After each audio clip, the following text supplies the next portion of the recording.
What if we were to tell you that ancient people discovered how to build flying machines 15,000 years ago? Not just flying about the skies, but underwater and even in space. 15,000 years ago, India was known as the Rama Empire, and they excelled in every discipline from mathematic calculations to complicated science and even completely lost technology beyond our modern thinking. Today, a huge wealth of text and buildings still exist to back up their existence in India that testifies to the extremely advanced civilization that is said by these texts to go back over 36,000 years.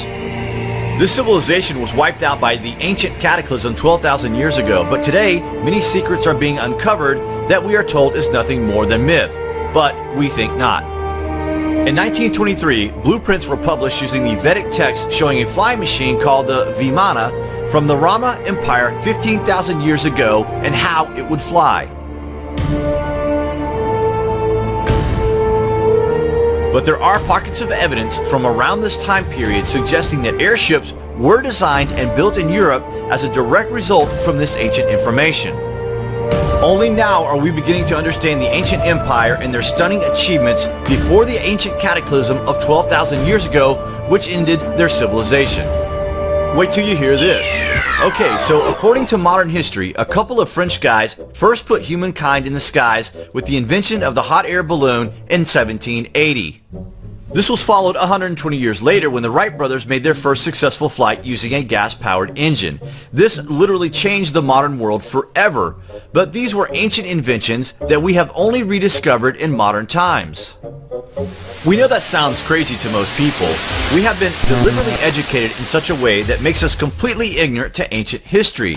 There are barriers in place stopping us from seeking the true history of the world and of humankind.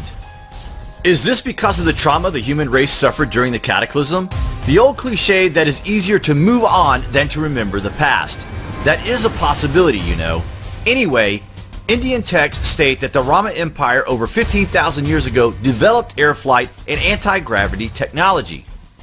The Indian Sanskrit epic tale handed down for generations called the Ramayana is an epic poem that may actually be an actual historical account of the ancient war between mighty beings elevated as hero gods. The Ramayana mentions numerous flying machines called Vimana, which rained fire upon the cities of the empires of the prehistoric Indian kingdom. UFO researchers and even rogue scientists propose that evidence exists that man had already developed anti-gravity technology, with some accounts of a battle on the moon between warring factions of two mighty ancient Earth empires.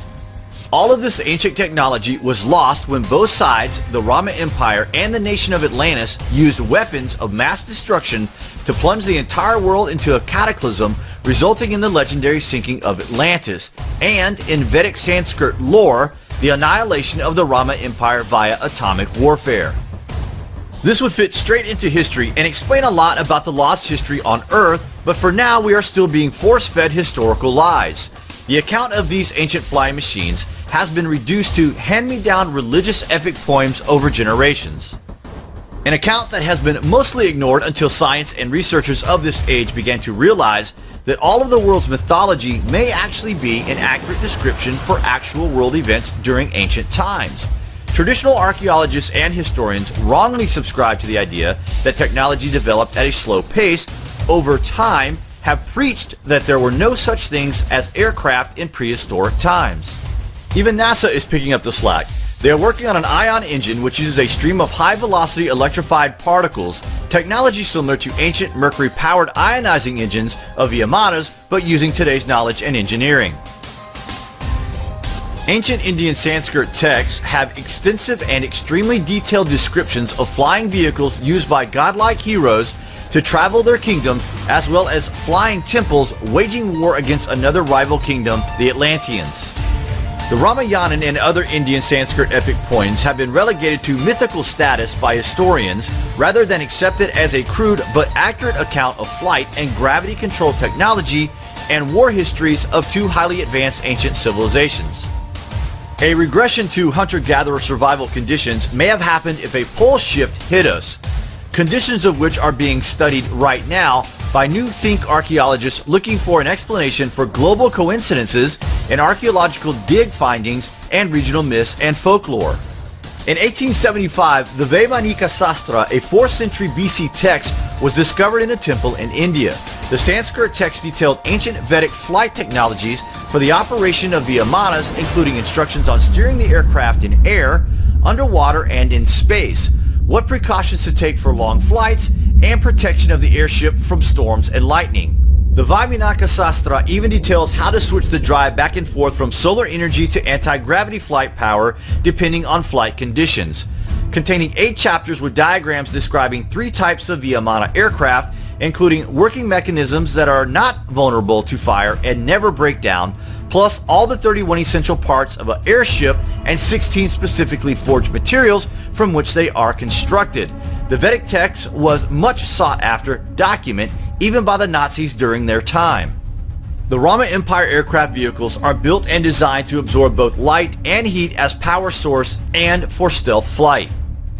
With the cataclysm sinking the Atlantis and wiping out the Rama Empire's major cities with atomic weapons, the world endured a few thousand years of post-apocalyptic Stone Age existence.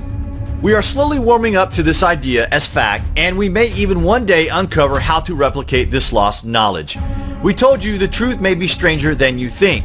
Thanks for watching, and remember, the ways by which we arrive at knowledge are hardly less wonderful than the discovery of these things themselves.